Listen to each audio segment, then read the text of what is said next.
നൽകിയിരിക്കുന്നത് Ernakulam principal sessions കോടതിയാണ്. മുകേഷിന് പുറമെ ഇടവേള ബാബുവിന് ഉൾപ്പെടെയുള്ളവർക്കും മുൻകൂർ ജാമ്യം അനുവദിച്ചിരിക്കുകയാണ്. എറണാകുളം പ്രിൻസിപ്പൽ സെഷൻസ് കോടതിയുടേതാണ് നടപടി. ഇടവേള ബാബുവിനും മുൻകൂർ ജാമ്യമുണ്ട് എന്ന വാർത്തയാണ് വരുന്നത്. നേരത്തെ തന്നെ സർക്കാർ നയരൂപീകരണ സമിതിയിൽ നിന്ന് മുകേഷിനെ ഒഴിവാക്കിയിരുന്നു.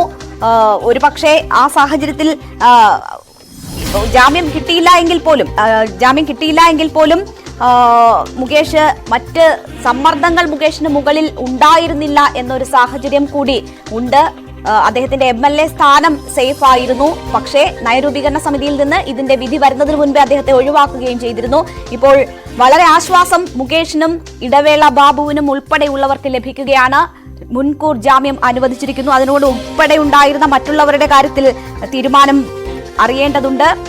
ആജ്ഞ രവീന്ദ്രൻ നമുക്കൊപ്പം ചേരുകയാണ് വിവരങ്ങളുമായി. ആജ്ഞ, മുകേഷിനും ഇടവേള ബാബുവിനും ജാമ്യം ലഭിച്ചിരിക്കുന്നു എന്ന വാർത്ത വരുന്നു. VS ചന്ദ്രശേഖരൻ ഉൾപ്പെടെയുള്ളവരുടെ കാര്യത്തിൽ തീരുമാനം എന്താണ്? പൂർണ്ണ വിവരങ്ങൾ നമുക്ക് ലഭ്യമായിട്ടുണ്ടോ? രേണുക, മുകേഷും ഇടവേള ബാബുവിനും ആലുവയിൽ നിന്നും രജിസ്റ്റർ ചെയ്ത കേസ് നൽകിയ പരാതിയിൽ രജിസ്റ്റർ ചെയ്ത കേസിൽ മുൻകൂർ ജാമ്യം നൽകിയിരിക്കുകയാണ്. ബലാത്സംഗ കേസിലാണ് നടപടി. എന്തായാലും ഇന്ന് രാവിലെ മുതൽ ഈ കേസ്, അതായത് മുൻകൂർ ജാമ്യാപേക്ഷ രാവിലെ മുതൽ പരിഗണിക്കുന്നതുമായി ബന്ധപ്പെട്ട് നമ്മളെല്ലാവരും ഇതുമായി ബന്ധപ്പെട്ട് കോടതിയിൽ തന്നെ ഉണ്ടായിരുന്നു. എന്തായാലും ഉച്ചയ്ക്ക് 3:30 കൂടിയാണ് ഈ കേസ് പരിഗണിച്ചത്. പക്ഷേ വിധി വരാൻ ഇത്രയും സമയമെടുത്തു. മാത്രമല്ല, ഈ കേസിൽ കുറച്ചു നാളുകളായി മുകേഷിനെതിരെയുള്ള പ്രതിഷേധങ്ങളും പാർട്ടിക്കെതിരെയുള്ള പ്രതിഷേധങ്ങളും സംസ്ഥാന സർക്കാരിനെതിരെയുള്ള പ്രതിഷേധങ്ങളും ഇരമ്പി നിൽക്കുന്ന ഒരു സാഹചര്യത്തിൽ ഈ കേസിന് വളരെയധികം പ്രാധാന്യമുണ്ട്. ഈ വിധിക്ക് വളരെയധികം പ്രാധാന്യമുണ്ട്.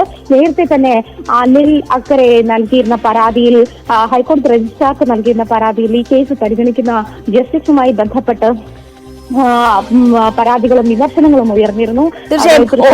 ജില്ലാ സെക്രട്ടറി ഏതെങ്കിലും തരത്തിലുള്ള ഉപാധികളോടെയാണ് ഇപ്പോൾ മുൻകൂർ ജാമ്യം അനുവദിച്ചിരിക്കുന്നത്? മുൻകൂർ എന്നുള്ള ഡീറ്റെയിൽസ് മാത്രമേ ഇപ്പോൾ ലഭ്യമാകുന്നുള്ളൂ. അതിന്റെ ഡീറ്റെയിൽസ് ഇത് സൈറ്റിൽ അപ്ലോഡ് ചെയ്യുന്നതിനുള്ള അതിന് ശേഷമേ നമുക്ക് അതിന്റെ വിവരങ്ങൾ ലഭിക്കുകയുള്ളൂ. ചന്ദ്രശേഖരന്റെ കേസിന്റെ കാര്യത്തിൽ വീണ്ടും, അതായത് ശനിയാഴ്ച ആ കേസ് വീണ്ടും പരിഗണിക്കാൻ മാറ്റിയിട്ടുണ്ട്. 9-ാം തീയതി വീണ്ടും ആ കേസ് പരിഗണിക്കുമെന്നാണ് അറിയുന്നത്. ശരി. 7 പേർക്കെതിരെ നൽകിയ കേസിൽ ആണ് ഇപ്പോൾ ഇടവേള ബാബുവിനും മുകേഷിനും ആശ്വാസമുണ്ടായിരിക്കുന്നത്. ഇരുവർക്കും മുൻകൂർ ജാമ്യം അനുവദിച്ചിരിക്കുന്നു.